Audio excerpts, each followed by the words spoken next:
I wish the church would, in today's world, I wish that we would validate people's feelings before we start prescribing what needs to happen. Right? I mean, just sit with people in their pain.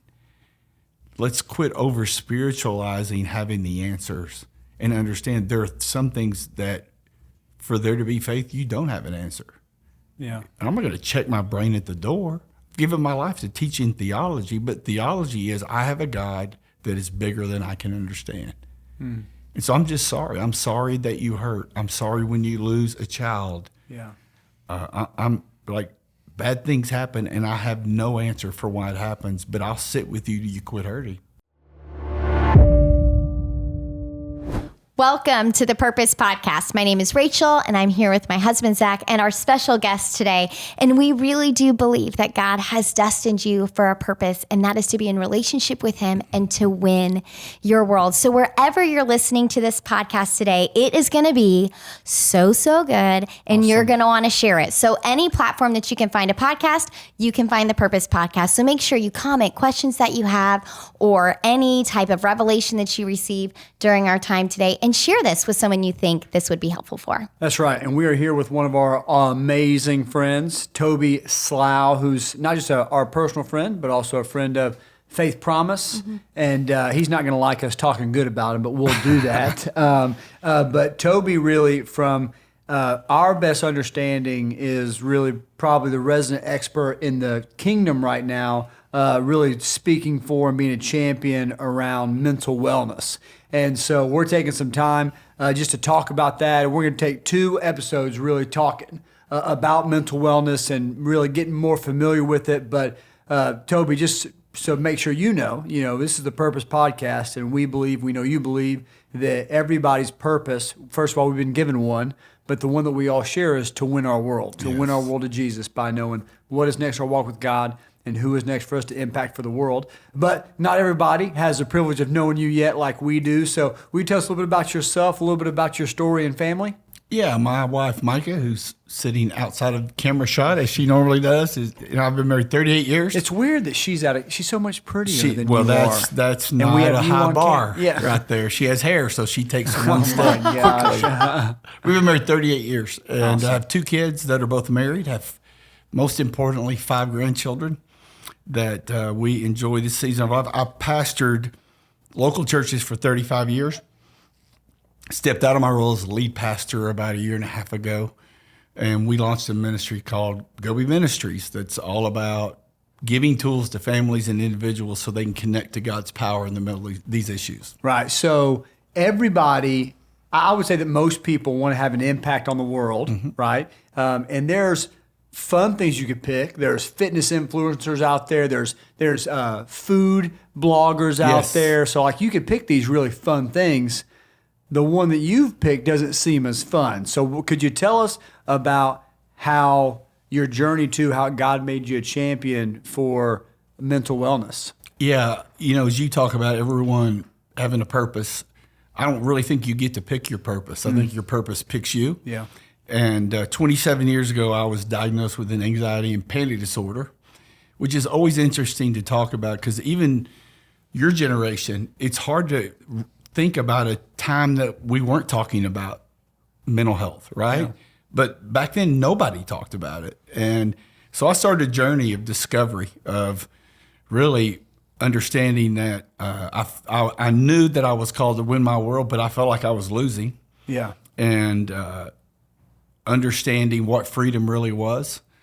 Went public talking about it on some international Christian TV shows and kind of became known as the guy that was the specialist when it came to mental health, something I never wanted, honestly. Right. I fought it for years. I mean, who wants that? Like you said, I want to be known for the faith guy or pick something. But that's what God chose for me. And there was a season where I looked at Micah and said, hey, man, this is my calling.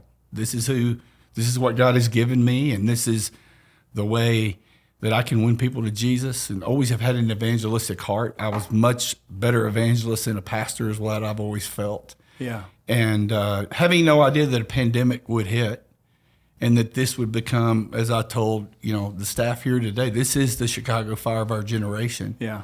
So people are hurting and they're looking for answers, and the best they can find on Amazon are fidget spinners and weighted blankets. Right. And so I'm trying to send a message of, I don't think I'm better than anybody. I just have discovered something better. Right. That's so good. Yeah. And it has just built and built and built, really having no idea this is what I was going to do. Yeah. But seeing the way that people who don't know Jesus are coming to meet Jesus, and people who have known Jesus a long time finding out there's more for them has been pretty exhilarating. Yeah, to help people have a better understanding, because you've thought about it more than most of us. You've lived in it. Maybe there's people watching this or listening to this who've walked in it as long as you have, but you reference, hey, it's the Chicago fire of our generation. What's that mean? So what's the Chicago fire, and then how is it?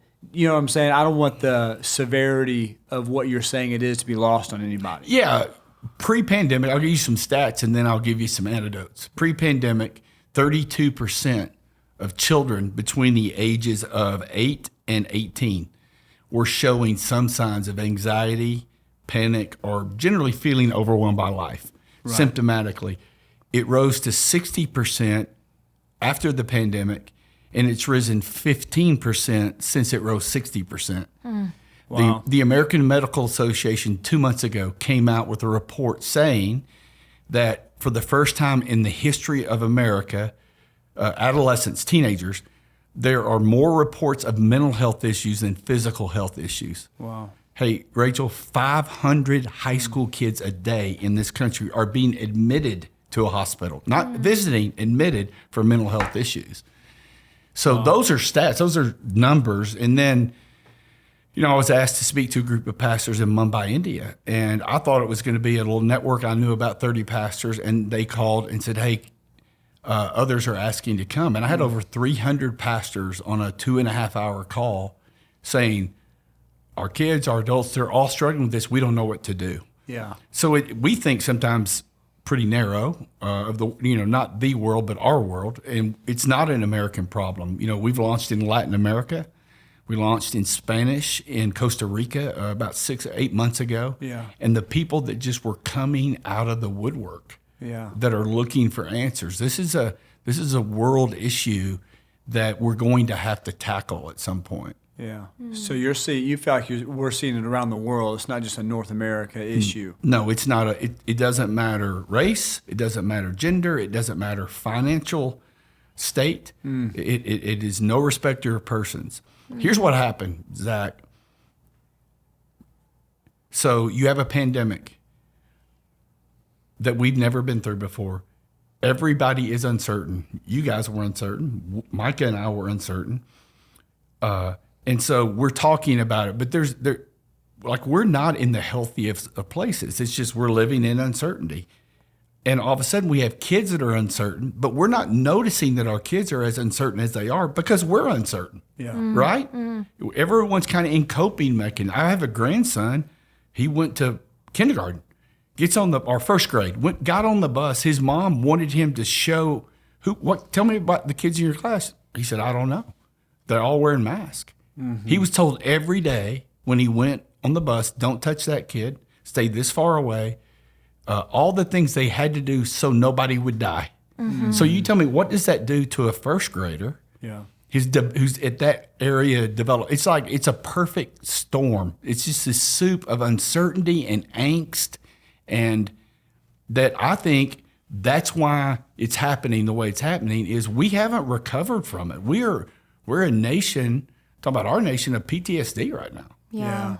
Well, I was reading an article from the World Health Organization that talked about some of the things that spurred where we are, and they listed loneliness, the fear of infection, suffering, and death for oneself and for loved ones, and then grief after loved ones have died, and then the financial stress of not knowing if you can work, and then not being able to work. Right. And then being told, now you have no purpose because you are not necessary to see forward movement. So there's all of these things that really triggered the health crisis that we're in now. Yes. And I think about specifically our generation. I think about millennials, how now we are raising this next generation of children, and millennials are a generation that are existed in being overwhelmed since childhood. Mm-hmm. I mean, you start thinking about 9/11, you think about the introduction of the internet, housing crisis, the recession of '08, pandemic, and now there's recession, if not future depression, at the peak time of where we're supposed to be in our careers. Right. And as someone who feels overwhelmed at just that state of life, you talk about having something beyond even that. And I want for people to understand for a second, we feel overwhelmed because the world can just be overwhelming. But what you talk about walking through and experiencing is more than just, hey, I have these reasons to be anxious or concerned. And for some people listening, it is very difficult to imagine or empathize or have compassion for people who maybe they don't have those reasons, but there is literally something that causes them to come to that place. Could you describe for those of us listening, what does it mean to have that panic and anxiety disorder? And what does it feel like when you're in the middle of one of those moments? Yeah, that is such an insightful question. If we could get this right and change the language around this question, I think so much would shift, because I worry at times. Worry is when my problems get big and God gets small. Yeah. And there are times that I feel anxious, but that's not panic and anxiety. Panic and anxiety in a disorder is at some level genetic. You can see it traced through my family. You see it handed down through my family. And at some level, it's chemical. There is a chemical reaction in the neuroelasticity of the synapses of your brain, where there's basically a short that comes. A lot of times it comes because the anxiety wears you down physically, that gets to you chemically, but it's not outside related. In other words, I'm familiar with it because I know what it's like to be anxious or to panic for no reason at all. Mm-hmm. You just make something up. There's no extenuating circumstances. Right. So the frustrating thing for people who are depressed, have a depressive disorder or an anxiety disorder, is that we use language around external reasons. There are reasons to be anxious at times. There are reasons to be worried at times, and you give it to God, and there's things you can do. But for those of us who have a disorder, and a panic attack comes for no reason at all, with no warning at all. It comes, I call it the wave, and when it comes, you kind of feel like you're losing control of your body a little bit. Your heart begins to beat fast. You usually sweat a lot. Your hands are shaking, and it's just unnerving. You feel very unnerved in the moment. And there's some breathing techniques you can do. There's some ways you can cope in that moment, but you can't keep it from happening. It's not. I have men that come to me and say, "Hey, man, I'm fighting anxiety." Well, what's wrong? Well, my wife she was diagnosed with cancer, and I'm going to lose my job. Well, you're a human being. You ought to be anxious. I think of a reason to be anxious that's not rational. There's nothing bad happening in my life. And it just happens. And a lot of people that have depression, it's an illness, right? And it's not. So the things that I teach, what I've discovered is, whether you're me, where you're on that end of the spectrum, or whether you're someone who's just battling some depression or some anxiety in the world you live in, the things we teach are the things I think that can help people on either end of the spectrum. But I've been on medication. And there was a season I needed to, because my body would not, the chemicals weren't, like those synapses weren't firing. Mm-hmm. And when they're not firing, you've got to have some medication to get those right. Yeah. Mm-hmm. But not everybody needs to be on medication all the time. But the medication isn't a substitute for the other things that I need to continue to do to be as healthy as I can be. Yeah. So not everybody struggles with anxiety and depression, but I think that this next question everybody can resonate with. So how long have you been pastoring in the local church? 35 years. So 35 years. I mean, you're a faithful man of God. There has to be you had to have wrestled with the Lord over this. I think everybody has maybe one or multiple areas that they wanted deliverance from, or they wanted God to move, right? How do you hold in conjunction that God loves you and has a plan for you, but wouldn't take this from you?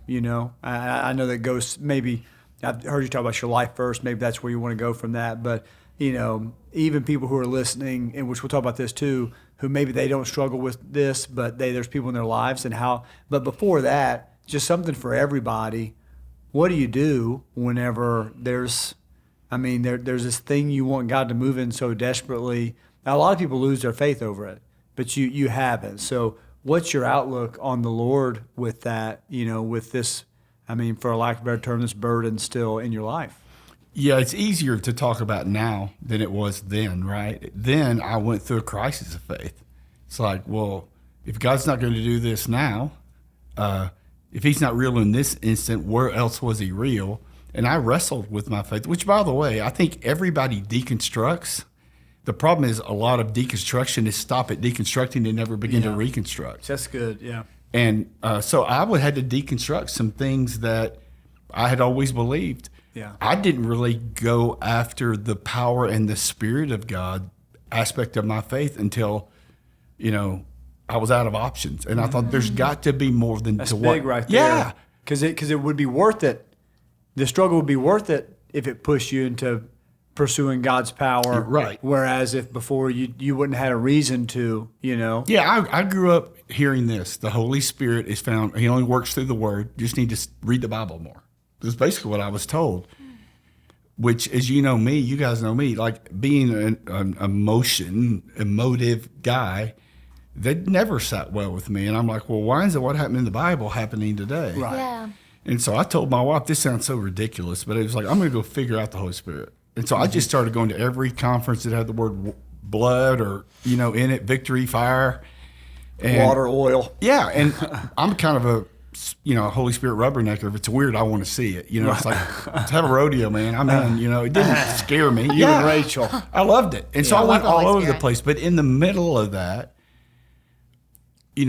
here was, I got in a huge fight with my counselor. He asked me, how many times can you have a panic attack a month and be okay? And I said, none. And we went on for an hour. He went from once a quarter, to I basically said, look, man, I'm going to go find another counselor if you're telling me there's a chance that I'll never have a panic attack again.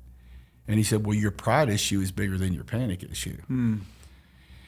Which, I needed to hear. But that's really where my journey began to shift to, okay, what if there's something else than never having a panic attack? What if it connected me to God's power in a way that I would have never gotten connected without it, which brought me to the place of redefining freedom. Paul's words in 2 Corinthians 12 is what really did it. Yeah. Thorn in the flesh, I prayed, God said no. And I went, wow. There's power in Paul's life, and he never got released from that. Right. And so that was a 10, 15-year journey. Here's was my fear, though, Rachel, was not that I would have, say, a panic attack, but it would define my life. Mm-hmm. I didn't want people feeling sorry for me. Yeah. I got tired of people trying to fix me. I still get a little angry when people send me emails about, here's a podcast you need to watch or a diet you need to start. It's like, hey, man, I didn't ask you to fix me. But I still ask God to heal me every day. But I got to the place where I didn't need him to heal me to believe he was real. Yeah.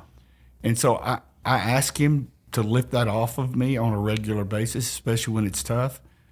But if he does, that's great. And if he doesn't, his grace is sufficient. Mm-hmm. And I've been able to do some crazy things that I never would have gotten to do if it wouldn't have been for this burden that I feel. But I know that's not everybody's story. I want to be really respectful of people who, had a family member that had a disease, and why didn't God heal them? I don't know. It's just at some point you have to decide, is God good or not? Yeah. Like, is he really for me? And if he's for me, then I don't have to understand it to embrace it. Yeah, that's so good. Well, I think one of the issues that has made some of that conversation so difficult to have is because we've been afraid to have those conversations because when the answer is no, we feel like then God isn't near or present. Right. And you talked a little bit about, over the weekend, you had shared about how God is near even when we're suffering. And this is something that I know my generation in general, we struggle with. We didn't necessarily learn how to suffer with Jesus. I remember Zach and I had walked through a season that was super difficult, and I was just really grieving, and I knew I was grieving, and I felt like I had been grieving too long. And so I went and I was talking to my counselor, and she said, "Hey, have you ever lamented?" And I had never lamented, didn't know what I was like, I read Lamentations, and she said, "That's not it."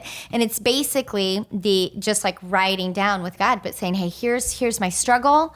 Lord, this is who you are, and you're with me in the middle of it." Can you kind of tell us a little bit about what the conversation for you has been around mental wellness and how some of it may have been helpful or hurtful? And then what are some things you're seeing change or you wish would change as we talk about it now? Yeah, I got really hurt, man.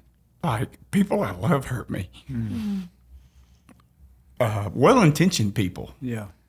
I've learned that intention doesn't really matter. Yeah, right. It was painful. And when you feel less than because you're battling and people confirm less than through the pray harder, trust God more, just quit believing that, don't think like that. Yeah. Like, I don't have the energy to fight in that season. Yeah. I don't want to fight with somebody, but it's just so I just slink away. And I think for so long, the message around suffering has been, well, you did something. If you just didn't do that and started doing this, you wouldn't suffer. And man, I feel like I'm a pretty resilient guy, and it's only because I've had so much resistance. It's because I've had to stand up and speak and teach and minister when I wasn't in a good place. And I refused to let it define me. Even when people would try to defend me and love me, and he's in a tough spot right now. This is my call. I'm going to do it. And so I wish the church would, in today's world, I wish that we would validate people's feelings before we start prescribing what needs to happen. Right? I mean, just sit with people in their pain. Let's quit over spiritualizing having the answers and understand there are some things that for there to be faith, you don't have an answer. Yeah. And I'm not going to check my brain at the door. I've given my life to teaching theology, but theology is I have a God that is bigger than I can understand. And so I'm just sorry. I'm sorry that you hurt. I'm sorry when you lose a child. Yeah. I'm like, bad things happen, and I have no answer for why it happens, but I'll sit with you till you quit hurting. Yeah, that's so good. I'll be there. I'll outlast your pain with you. That's what I need.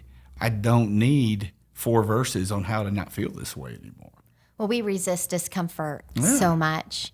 And so even when we have our own feelings of being overwhelmed or uncomfortable, to sit with somebody else in theirs is, you have to die to yourself to be able to do that. I love that we just have to sit with people, be present. One of the things that we talk about is we love God and we love people, and one of the ways we love people is by making room for them.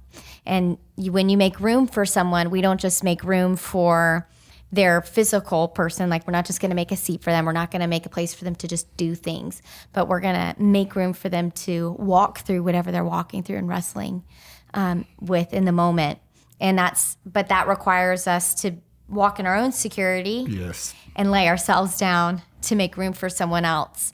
So can you tell me, how do I love somebody that's walking? I have people in my life that I desperately love that wrestle deeply. What she and Mom is sharing it, my mom, who experienced depression for a lot of my childhood, and was medicated for a season and was delivered from needing medication. And we were talking in the car about being here the other day. And she said, God never told me I would never be depressed again. He just said, I'm never going to need medicine again. Mm-hmm. And we were talking about what it feels to be depressed. And she described it as you wake up and you just wake up one day and it's like you're walking through mud. Mm-hmm. And everybody else is operating normally. Nothing has changed in the world, but you just all of a sudden are trudging forward, and you don't understand why everybody else can just walk normal and you can't. Mm-hmm. And how do we love people in our life when that's not our struggle? Mm-hmm. We I've had moments of struggle. I walked through some postpartum depression, but it's not the same. And I'm loved differently mm-hmm. than other people. So how do we love people who are wrestling with their mental wellness? Well, there's two things. There's a question and a statement that everybody needs in that moment. The question is, how can I help you? That's a great question. Mm-hmm. And let them define how you can help them. Mm-hmm. And then number two, the statement is, I will be here. And if people know, look, they need our ears more than they need our mouth most of the time. It's the concept of that I think honestly is lost in your generation. I talk to my kids about it all the time. It's the discipline of showing up, whether it's a funeral, whether it's a important event. Just your presence means more than anything you say. And so if you don't avoid, like your mom, if you don't avoid your mom when she's in that season, but you show up and you're continually asking her, how can I help you? Even in some of her responses, Micah, for me, so many times, and you're in a no-win situation. I understand part of that from your side because Micah I needed her to remind me of things that were true, but my response to her was, well, I know that. Right. But I would tell her, but just keep telling me, just keep telling me, right? And so when you ask, how can I help? And she says, well, there's nothing you can do for me because I'm always going to feel this way. Well, can we consider the possibility that you could get better? Or here's something I read about some ways that you could, when you're depressed, it can help you move through that a little bit better. Mm-hmm. You giving that to her first mm-hmm. gives her an opportunity to own the situation. See, when she's depressed or when I'm anxious, I feel mm-hmm. out of control. Yeah, yeah. So now you're taking even more of my control by coming and saying, here's what we're going to do. That's there right. are moments for that. There's moments when people are at a certain place that Micah's like, you know what we're going to do? You're going to get your butt up. We're mm-hmm. going to go take a walk. Well, I don't want to take a walk. Well, I didn't ask you if that's what you wanted. Right. Mm-hmm, mm-hmm. There's times for that, but those times are few and far between, and you earn the right to do that by showing up. Yeah. So your presence is the greatest. It's the greatest. And I think that's helpful as we listen and as a body of believers learn how to love people well is to be present with mm-hmm. them. And that's hard because you're busy all the time. Your schedule is crazy. If you got kids, their schedule is crazy. But I want us to be a people who honor what God's asked us to do, which is to do life together. And I really enjoyed when you were talking about Jesus in his most distressed state. His response was, I can't do this alone. Mm-hmm. And he called for, he's in the Garden of Gethsemane and he calls for his 3 friends to come and pray with him. And I want to be the person that somebody could say, I'm in my darkest moment. Would you come just sit with me? And you know how you'll become that person long term? Is that you're vulnerable with people about your struggle. Mm. You know why people call me? Because they know I'm in process. Mm-hmm. They don't call me because I have the answers. Right. They've heard me say, hey, I'm in the not yet moment. God hasn't healed me yet.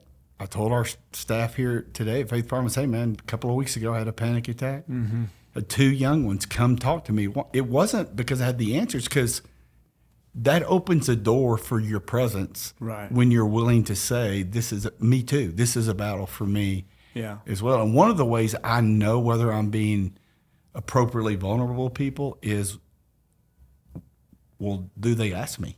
When they're hurting, am I someone they think of calling? Right. That's good. You said, and maybe I missed it, so there's a question and a statement. The question was, what can I do for you? What was the statement? The statement is, I will be here. Okay. The power of showing up. Yeah, I'm going to be here. Yeah. I may not have the answers. We may just sit here watching TV, have some music on, whatever, but I'm going to be here. You can count on me to stay. Most people leave, and it's because of what Rachel said. It's not that they don't love the person. It's like sitting in the tension of that. If you haven't sat in your own tension, you can't sit in someone else's. Right. It makes you uncomfortable, man. Like the tension, like I love you. If you're hurting and I can't fix you, like, come on, man. At its core, it's all about it. I mean, as much as I care about you, I don't want it. I don't like not feeling good about me because I can't help you. Yeah. And so I have to continually go, no, Lord, this is about how can I be here for him? How can I be here for him? And that's a huge part. But your presence is such a powerful. It's beyond description what someone's presence at a hospital bed saying nothing means to a person who's sick. Yeah, that's huge. So one of the things we want to talk a little bit about, and I think this would be a great segue into some of the resources that you guys have created and you're going all over the nation with. But what are some of the skills that we need to develop, strong mentally? Like what are some of the skills or even resources that we need to be able to grow strong minds, not just in ourselves, but also with our kids, with our friends? So what would you say are some of the top things that people need if they want to be mentally right, and which obviously is very connected spiritually strong in this way? Yeah, you do understand that covertly I'm just trying to teach people how to disciple one another. Right? I mean, this is really in this language. So identity is at the top of the list. This is where you're going to battle. What's wrong with me? There must be something wrong with me is the little voice in most people's head. What did I do wrong? Right. Is a part of tragedy, whether it's physical or mental, And so the answer to that is identity. Yeah. It's who does God say that I am? And so the 40 I ams, versions for kids, versions for adults, versions for your phone, versions for your desktop. I mean, we've come up with so many ways that you can begin to use the 40 I ams. In fact, in the one we just released, because I want parents to feel so empowered, I made 40 videos that said, like I'm talking to your child. Hey, repeat after me. I'm a child of the King. Yeah. I'm a child of the King. Hey, did you know that if your mom ordered a pizza store, you could have all the pizza you wanted? Yeah. And it would only be because your mom, and so I just looked for examples so that either you could play it for your child or you could listen to it and go, oh, no, here would be better for my kid. They like ice cream. So I'm going to say, hey, do you know this? I think the 40 items are so powerful. And we'll put a link in the notes for people to be able to go and be able to get all that. But it just, there's, which I'm using it this year in my personal growth plan, just repetition and declaring things. But I think that we can think that's a little rudimentary sometimes, right? Most of this is rudimentary. Yeah. So, but tell us about like how you got to, again, you're a pastor, preaching every week, growing a great church, and yet one of the most impactful things for you over the years has been these 40 I am statements. So how did that become a reality in your life, right? And then why it wasn't just a momentary time, like you've continued it and it's continued to help you get stronger. So how did you get it, right? And then why do you feel like it's continued to help you? Yeah, I got it because I was struggling, and I think Rachel talking about some of what you guys have been through, you'll get this. Your brain gets in this loop that it's hard to get out of. Yeah. I have OCD that when I'm really tired gets heightened. And the other night, about 3 weeks ago, Mike and I had been traveling like 9 out of 11 days, and we're watching a TV show, and a word came up. And it was a word that I have a little hard time spelling. For the next 30 minutes, I couldn't quit spelling it in my head. No big deal, right? But it's like, oh, wow, I've got OCD right now. I need to get some rest. And I've got to break the cycle, right? So it's the dumbest thing to say to somebody who's in a cycle or who's depressed or don't think about it. That's dumb. If I couldn't, it's like telling somebody who's trying to lose weight, well, don't eat chocolate cake. Right. I love chocolate cake. Yeah. So if I tell you not to eat chocolate cake long enough, your face is going to be in a chocolate cake. I'm going to tell you to replace it with something else. Right. So for me, when I was in the loop 18 years ago, I called a pastor friend that you and I both know and said, I'm in a loop. You got any ideas? And he said, the 40 I ams. And I wrote them on a card. It's rudimentary. Yeah. but it's deeply theologically correct that our faith is verbal. Yeah. We say things out loud. I felt like an idiot saying it out loud. But, again, it's theologically deep in that, man, I need to speak things. It's why I love worship. If I'm saying things, I couldn't catch my breath today when we sang about I speak Jesus. That's my prayer before I get up. Man, Jesus, let me speak you over people. Yeah. So I wrote those things down on a card and took them to that for 17 years. They've gone everywhere I go, all over the world. Anywhere I've been, I don't go travel without those cards because I know that is my first line of defense. Yeah. What I wish, like all of us wish, is I wish when I was 7 and battling this, I would have had that tool in my tool chest. Right. So what I'm proposing is let's put that tool in our tool chest with our kids from a young age, that it's so deep in their DNA. Yeah. Now I can correct back to that when it's time to correct. Yeah. Hey, I get this is what you did, but remember who we are. So we're gonna make sure that our position in the kingdom overrides our condition in the moment. Right? Totally, and so that's foundational. I can't build on that until I believe that I'm a child of the King, I'm being blessed by God. Right. Then I can't be grateful. And science shows that gratitude is connected to your mental health. Mm-hmm. Yeah. And the hardest thing to do when you're struggling mentally is to be grateful. Right. So how do I build a discipline of gratitude? Well, my dad built discipline in my house, but there was a chore list. And you had to check them off regularly. I didn't want to do it. It wasn't the greatest thing on the planet, but it built a work ethic in me and responsibility in me. Yeah. So I built a gratitude chart for my kids Yeah. that we offer today. And it's rudimentary, but it's like, no, at least 3 times a week, we're going to tell each other what we're grateful for. Yeah. And where can everybody get these things? Yeah, on our website, beagoby.com, just beagoby.com. We have 42 of these tools that we put together. Those are 2 of the top tools. I was in a studio yesterday, your brother's studio here. I was taping like 7-minute lessons on how to pray for your child. People ask me that. So when my kid is hurting, how do I pray? Well, here's a lesson on how you start with God.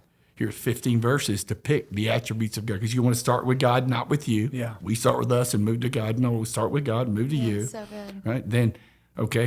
Then, this isn't my child. It's your child, God. So here's the things I'm asking you to do for my child because you're God and I'm not. Yeah. Right? So anyway, I have tons of these tools available, and we are continually, when you get the chance to talk to thousands of people in every culture in America, red states, blue states, rich people, poor people, white people, people of color, and you find about 7 or 8 common challenges, you begin to build the simplest tools you can build to help build this into their families. Yeah. Beagoby. Beagoby.com. Yeah. When I don't want us to discount like the power of the rudimentary, Right. you always go back to the beginning, and it's our pride that tells us, well, I'm better than just repeating this to myself over and over again. When you talked about how you went through the lies that part of Zach's story is he went through the lies that he believed, and this year he wrote down declarations in opposition to those. And in the morning and at night, he reads those out loud like a weirdo, to ourselves out loud, to, declaring this and changing the pattern in which his thoughts go. And you can feel like, well, I'm a grown up, I shouldn't have to do that. Right. It's not about should. I love to say don't should on yourself. I heard that. Were you the one that said loud. that? I gave Dad credit. I love that. But don't should on me. It was you. It's not about shoulding. It's about operating in victory and walking in freedom. And you said that you redefined freedom.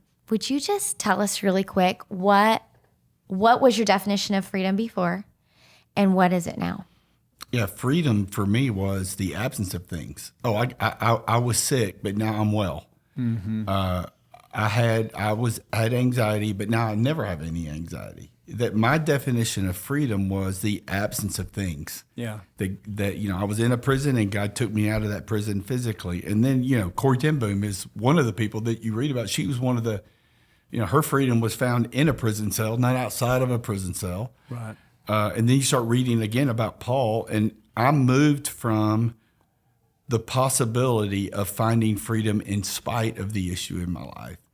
And so for me, a lot of it was born out of some teaching on freedom. I'd heard from several different guys and gals that I went, hang on, what if this was, I hate this word, give me grace, but what if this was an advantage? Mm-hmm. Like, what if I empathize more with people because I'm aware of my pain? What if I know how to connect to God's power?